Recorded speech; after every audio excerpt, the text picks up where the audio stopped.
Welcome student to my YouTube channel. आज के lectures में जो हम बात करने वाले हैं उसमें डीसी मशीन्स के फंडामेंटल्स के हवाले से डिस्कस करेंगे। आपको अंदाज़ा होगा कि डीसी मशीन पढ़ने से पहले, उसकी वर्किंग पढ़ने से पहले, डीसी मशीन जिसमें मोटर भी शामिल होती है, जनरेटर भी शामिल होती है, उनको पढ़ने से पहले उनके कुछ बुनियादी प्रिंसिपल्स होते हैं जो पढ़ने पड़ते हैं, जिनके असूल के तहत आपकी मशीन काम करती है, जिनमें फराडे लॉ भी आ जाता है, जिनमें लेंस का कानून भी आ जाता है, जिसमें फ्लेमिंग के दाएं हाथ और बाएं हाथ, जिसको बिल तरतीब अगर हम इंग्लिश में प्रोनाउंस करें तो क्या आ जाएगा, Faraday law of electromagnetic induction, Lenz law, Fleming right hand rule, Fleming left hand rule.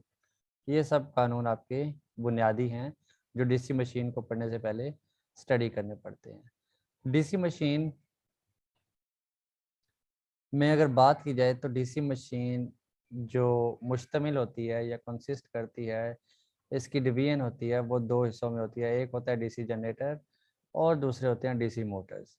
ये इनकी बेसिक कैटेगरीज हैं। फर्दर आगे जाएं, जनरेटर में भी टाइप्स आ जाती हैं, मोटर में भी टाइप्स आ जाती हैं, वो नेक्स्ट लेक्चर में हम देखेंगे। डीसी मशीन में जो डीसी जनरेटर भी होता है, डीसी मोटर भी होती हैं, इनकी अगर डेफिनेशन देखी जाए तो जनरेटर की डेफिनेशन आपको पता है, कोई भी ऐसी चीज़ जो मैकेनिकल एनर्जी को इलेक्ट्रिकल एनर्जी में तब्दील करे वो जनरेटर कहलाती है। Anything that convert mechanical energy into electrical energy is known as DC generator. तो sorry, is known as generator. तो डीसी जनरेटर की बात करें तो आपकी एक ऐसी डिवाइस है जो मैकेनिकल एनर्जी को डीसी इलेक्ट्रिकल एनर्जी में तब्दील करती है। सिमिलरली डीसी मोटर क्या है, जो आपकी डीसी इलेक्ट्रिकल एनर्जी को डीसी मैकेनिकल एनर्जी में कन्वर्ट करे, वो आपके पास डीसी मोटर कहलाती है।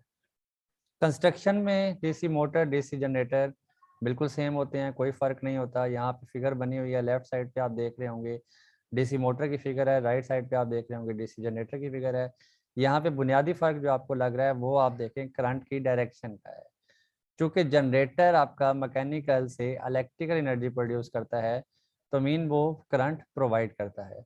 Similarly DC motor electrical energy से मैकेनिकल एनर्जी तब्दील करती है, तो उसकी आर्मेचर को हम इलेक्ट्रिकल सप्लाई देते हैं, डीसी इलेक्ट्रिकल सप्लाई के जरिए उसको रोटेट करवाते हैं। ये बुनियादी डिफरेंस है दोनों की कंस्ट्रक्शन में।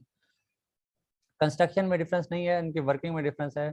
मेन हम इलेक्ट्रिकल एनर्जी देते हैं आर्मेचर को in case of DC motor, और आर्मेचर से इलेक्ट्रिकल करंट हासिल करते हैं या ईएमएफ हासिल करते हैं in case of DC generator.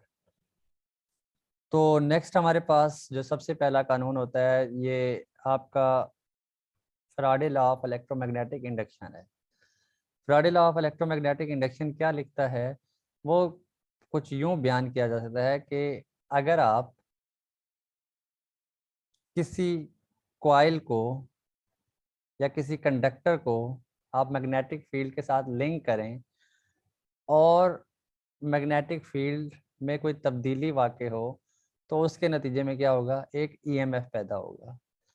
या मज़ीद आसान अगर इसे कर दें, जो इसका पहला कानून है उसकी डेफिनेशन कुछ यूँ होगी कि जो फराडे का पहला कानून है वो ये कहता है कि जब कोई कंडक्टर किसी मकनातीसी फील्ड को कता करता है तो उस कंडक्टर में एक ईएमएफ पैदा होता है। Any change in the magnetic field of a coil of a wire will cause an EMF to be induced in the coil। जैसे ही आप कंडक्टर के जरिए किसी ईएमएफ कंडक्टर के जरिए किसी आप मकनातीसी फील्ड को कता करते हैं तो उसमें एक ईएमएफ पैदा होता है। ये तो था फराडे का पहला कानून। दूसरा कानून क्या कहता है, फराडे का दूसरा कानून कहता है ये जो ईएमएफ पैदा हो रहा है ये कितना पैदा होगा, ये इसकी मिकदार कितनी होगी। तो उसके बारे में फराडे ने दूसरे कानून में बताया था कि जितना ज़्यादा rate of change of flux होगा, जितना ज़्यादा rate of change of flux होगा, उतना ज़्यादा आपका ईएमएफ पैदा होगा, कॉइल में उतना ज़्यादा ईएमएफ पैदा होगा। It states that magnetic magnitude of EMF induced in the coil is equal to the rate of change of flux that linkages with the coil। The flux linkage of the coil is the product of number of turn in the coil and flux associated with the coil. जितना ज़्यादा मकनातीसी field magnetic field को conductor कता करेगा या उसको link करेगा, उतना ज़्यादा ईएमएफ पैदा होगा। ये बयान किया गया फैराडे के दूसरे कानून में। अगर हमारे पास हम इसकी डेरिवेशन देखें, कोई भी टाइम t1 है जिसके ऊपर n∅1 जो फ्लक्स पैदा हो रहा है, फ्लक्स का यूनिट होता है वेबर। अगर हमारे पास टाइम t1 पे n∅1 फ्लक्स पैदा हो रहा है, तो फ्लक्स पैदा नहीं हो रहा, सॉरी, फ्लक्स लिंक कर रहा है कॉइल के साथ, और जो फ्लक्स लिंकेज है टाइम t2 पे वो n∅2 वेबर है। तो टाइम 1 से टाइम 2 के दरमियान जो चेंज ऑफ फ्लक्स है वो कितना होगा। चेंज ऑफ फ्लक्स लिंकेज को डोनेट करने के लिए यहाँ पे फाई का लफ्ज़ इस्तेमाल किया गया है, जो किसके बराबर है, फ्लक्स लिंकेज या flux at time 2 minus flux at time 1 weber. अब ये हमारे पास फाई आ गया। अब टोटल चूंकि आपके पास n टर्न्स हैं तो टोटल फ्लक्स कितना होगा, अगर आपके पास फ्लक्स लिंकेज टोटल कितना होगा, नंबर ऑफ टर्न्स को आप मल्टीप्लाई कर दें अगर आप फ्लक्स के साथ, तो आपके पास total change in flux linkage या टोटल फ्लक्स लिंकेज जो कि n∅ से यहाँ शो किया गया है आपको आ जाएगी। रेट ऑफ चेंज, जैसा कि फैराडे के दूसरे कानून में बताया गया था कि फ्लक्स की मिकदार डिपेंड करती है rate of change of flux पे। Rate of change of flux कैसे है, आपने पीछे देखा फ्लक्स लिंकेज टोटल कितना था, n∅। रेट ऑफ चेंज का मतलब है जो भी आपके पास क्वांटिटी है उसको टाइम से डिवाइड कर लें, उसको टाइम से डिवाइड कर लें तो वो उसका रेट ऑफ चेंज आ जाता है। तो जो हमारे पास फ्लक्स निकला था n∅, उसको हमने टाइम से डिवाइड कर लिया, तो ये rate of change of flux हमारे पास हासिल हो गया। अब इसका डेरिवेटिव ले लें, दोनों ये जो इक्वेशन है आपके पास n∅/t, इसका अगर हम डेरिवेटिव ले लें, चूंकि n एक कांस्टेंट टर्म है, कांस्टेंट टर्म का डेरिवेटिव लेने से पहले ही लिख लेते हैं, तो फ्लक्स और टाइम ये वेरिंग टर्म है, ये चेंज हो रही हैं एक दूसरे के साथ, इसलिए इनका डेरिवेटिव लिखा जाएगा d∅/dt। n चूंकि कांस्टेंट है इसलिए उसको हमने बाहर लिख लिया है। तो ये इस मिकदार का फ्लक्स आपका पैदा करेगा ईएमएफ। ईएमएफ इतना पैदा होगा n∅/dt, यानी जितना ज़्यादा फ्लक्स चेंज होगा, फ्लक्स रेट ज़्यादा होगा, उतना ज़्यादा आपके पास ईएमएफ पैदा होगा फैराडे के दूसरे कानून के मुताबिक। नेक्स्ट जो आपके पास कानून आता है वो आता है लेंज़ेज़ लॉ, लेंस का कानून। इसकी जो मुख्तसर सी डेफिनेशन लिखी जाती है फिजिक्स की किताबों में, वो डेफिनेशन ये लिखी जाती है कि असर अपनी वजह की मुखालफत करता है, असर अपनी वजह की मुखालफत करता है। सबसे शॉर्टेस्ट डेफिनेशन है, लेकिन चूंकि हम इसको पढ़ रहे हैं डीसी मशीन की रूह से या डीसी मशीन में, तो इसको हम कुछ इस तरह से भी लिख सकते हैं कि जो आपका करंट इंड्यूस हो रहा है कंडक्टर के अंदर, जो आपका करंट कंडक्टर के अंदर इंड्यूस हो रहा है, वो हमेशा अपोज करेगा उस चेंज को जिसने इसे प्रोड्यूस किया है। वो हमेशा इसको अपोज करेगा जिसने इसको प्रोड्यूस किया है। जो भी आपका कंडक्टर में करंट फ्लो करेगा, कंडक्टर में जो करंट फ्लो करेगा, हमेशा वो अपोज करेगा उस क्वांटिटी को जिसने उसे प्रोड्यूस किया है। ये तो था लेंज लॉ। इसकी अब आप ज़रा एक्सप्लेनेशन यहाँ से देख सकते हैं। आपके पास यहाँ पे एक मैग्नेट शो किया गया है। आपको पहले मैं लेफ्ट साइड वाली फिगर दिखा देता हूँ। आपके सामने एक मैग्नेट है और एक कॉइल है।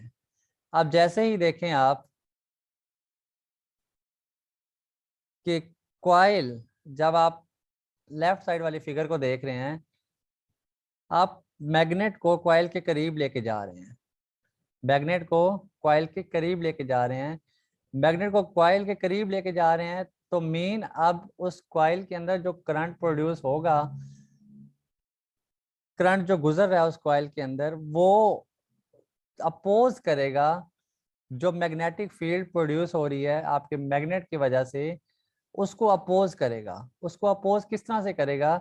जो कॉइल में से करंट फ्लो कर रहा है, जो कॉइल में से करंट गुजर रहा है, उसकी वजह से जो उसकी इलेक्ट्रोमैग्नेटिक फील्ड बनी हुई है, उसके पोल्स कुछ इस तरह से क्रिएट हो जाएंगे जो अपोज करेंगे आपके जो आप मैग्नेट लाए थे उसको।